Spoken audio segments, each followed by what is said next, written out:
My name is Eric Burbridge. I'm an automation specialist with the Reynolds Company.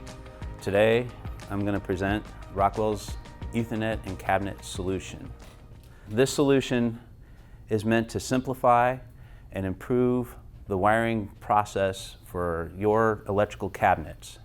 What we have, instead of running wires and everything like that you're used to running, we have one simple ribbon cable, some very simple connectors, and it all brings it back into the PLC.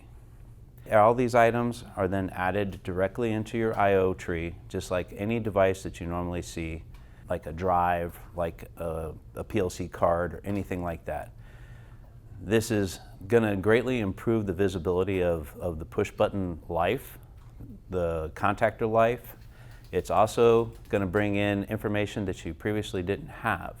As you can see, we use a simple ribbon cable, some connectors, and it even takes just basic tools right out of your tool belt to actually get this implemented.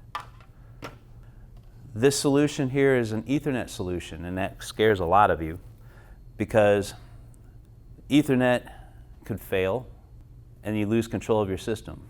Well, Rockwell's thought of that solution. And in this solution, what we have is we have a peer-to-peer communication network. I literally don't need the EtherNet after I've configured this system. To show how this system can be implemented quickly in the PLC, we can just come over and add some simple devices into the program. As you can see, I have already come in and created a program. I've added almost all the devices that we have shown on the panel. We're going to add the selector switch for the reversing motor starter contactor. As you can see, we have 4 devices on the initial launch to choose from. I've selected a non-illuminated push-button contactor switch. We're going to enter the name of the selector switch. This can be any name that you wish. I'm going to add a description to this.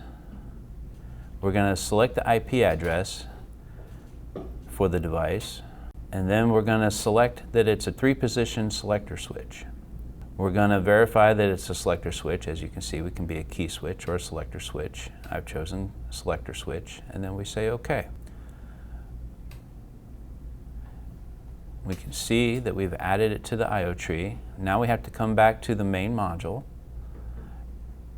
and we have to add it to the reference topology so it knows exactly where it's at. So as you can see, we have an update required, and I come down and I select the new switch that I've added. I've put it in node order so that it knows what order that the devices are installed in. I select OK. I come back to the reversing motor starter, and I'm going to go to Properties. We're going to set up the peer-to-peer communication. I select Controller 3-wire peer. Right now you can see that there is no peer-to-peer configuration in the tree.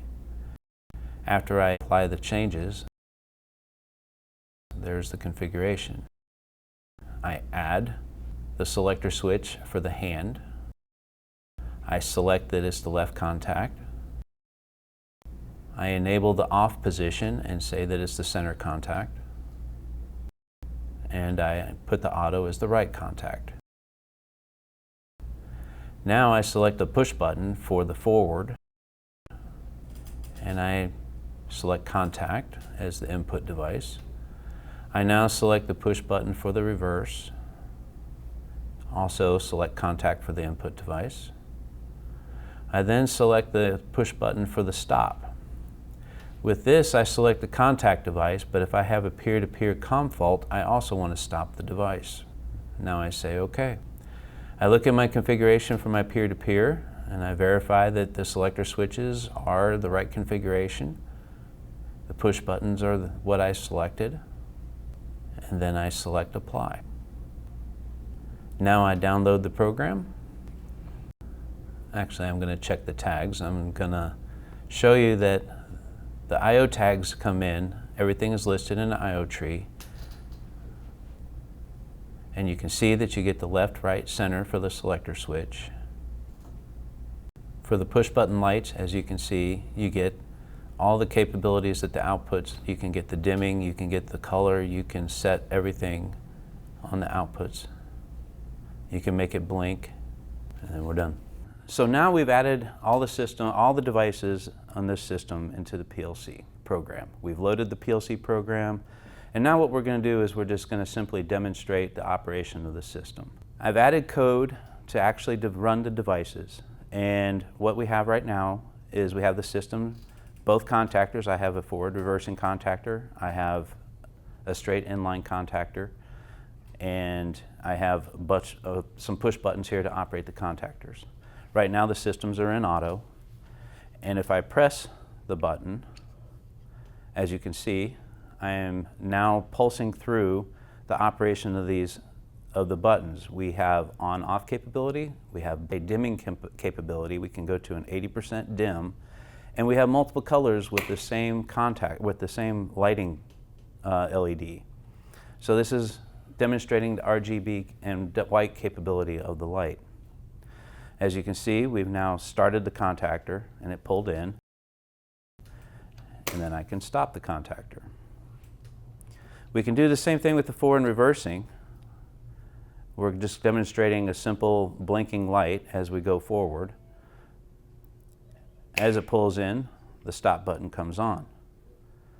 We hit the stop button, and the lights come back and give me the opportunity to hit the reverse contact, and the light starts flashing, and I can stop.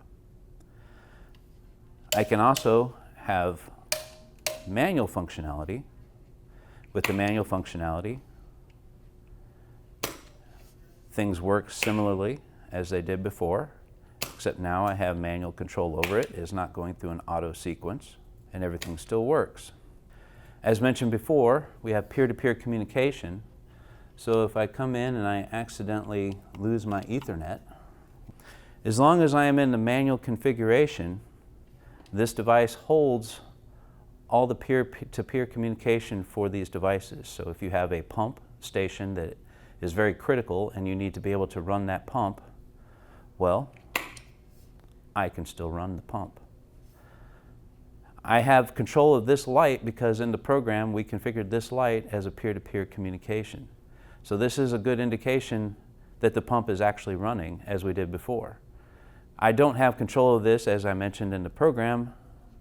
Via the program, it is all controlled from this guy after I've configured it. Same with the reversing contactor. I can start it, and this light also tells me that the pump is running, or the conveyor belt or whatever you have is running.